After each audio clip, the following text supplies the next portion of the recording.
от собствените си тъкани. Но трябва да ядат редовно, за да достигнат огромни размери.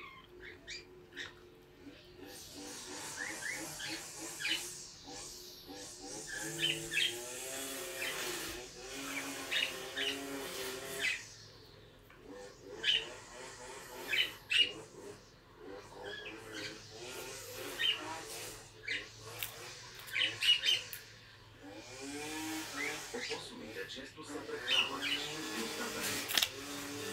При недостиг на храна и вода се преместват в търсене на жертвения. Този е избрал неподходящ момент за проучване на нови територии.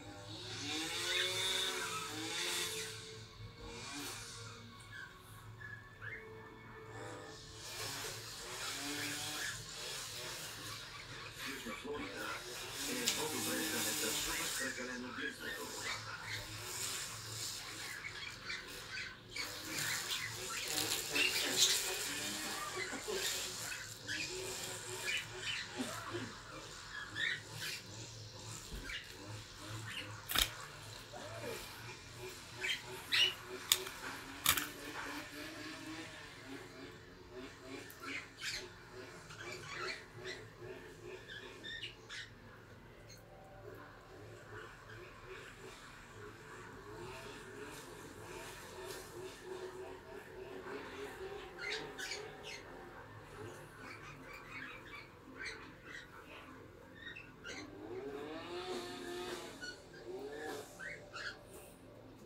Папкай, папкай.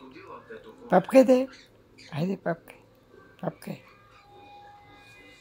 Но по-големите и по-силни алигатори се надяват на по-една плаща. Айде, папкай де.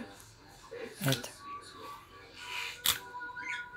Европейските заселници донесли прасета в платото.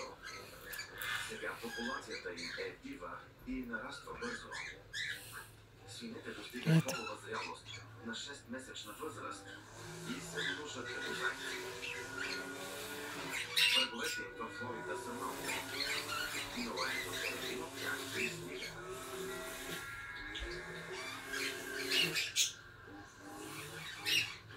И е изгладнял.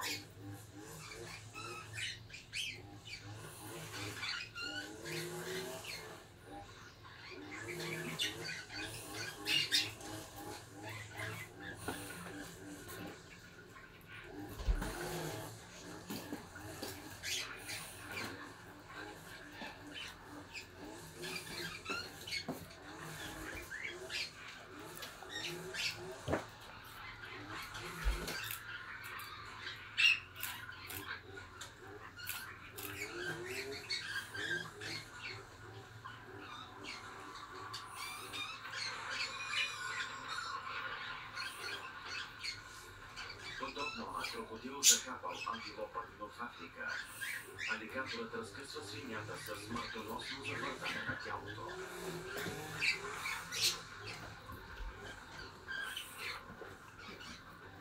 Крокодилите понасят трудно условията по границите на ареала си и алигаторите доминират.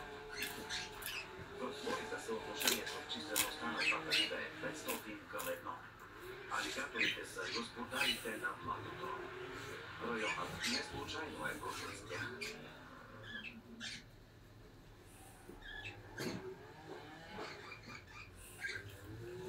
Но предстоят промени. Няколко месеца след началото на зимата, водните убежища изчезват.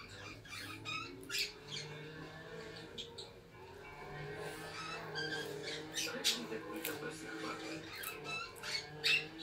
Езерата се смаяват.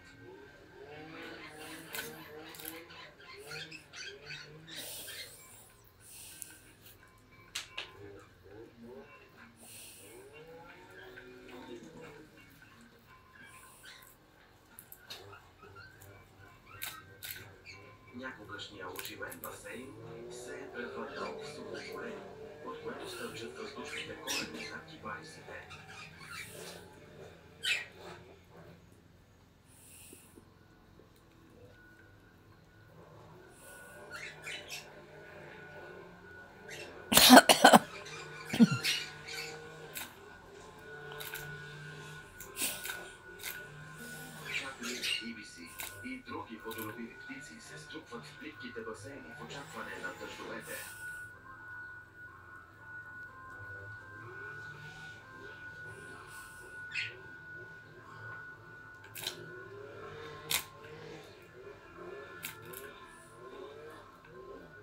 Уединяващите се местообитания събират хищниците и жертвите заедно.